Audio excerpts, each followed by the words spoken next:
take good care of the children.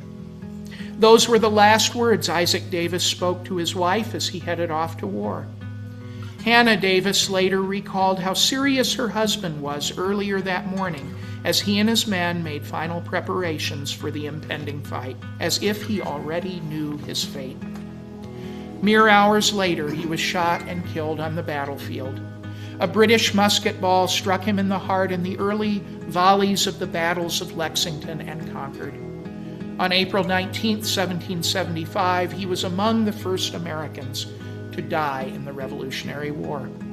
He was a regular man, a blacksmith by trade, driven by a belief that what he had was worth defending. In the months leading up to the inevitable fight, he trained his men hard, setting up a rifle range behind his home and rehearsing drills.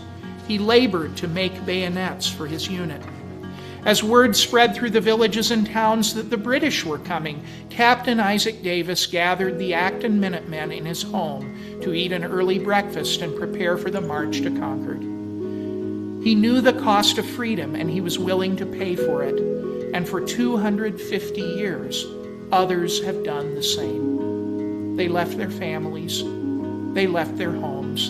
They left behind people who loved them. People like Tech Sergeant Ashley Pruitt of Bardstown, Kentucky. She was a 34-year-old mother raising a 3-year-old daughter and a stepson with her husband Gregory, who described her as radiant. If there was a light in the room, she was it, he said. Sergeant Pruitt was a boom operator on an Air Force refueling aircraft that crashed this past March in western Iraq as it was supporting military operations in Iran.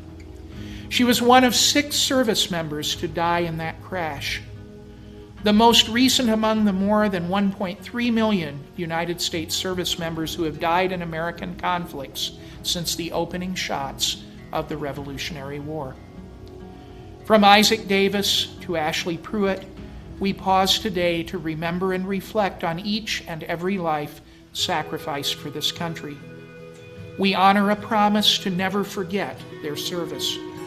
We mourn and we carry on. To do otherwise is a disservice to their legacies. The legacy of Captain Davis and his meticulous preparation and determination to stand and fight even when the odds were stacked against him and his men. The legacy of Sergeant Pruitt, whose pride in her near decade of service showed through in all that she did. She was a master at her military occupation, both as an instructor and through 4 deployments and 900 combat flight hours. They and all those who have died in service answered their country's call. They served. They sacrificed. And in doing so, they entrusted us with the most important things they left behind. Their children, their families, their legacies, our freedoms. They are who we honor this weekend. That's the promise we keep, not just on Memorial Day, but every day, to take good care of what and who they gave everything to protect.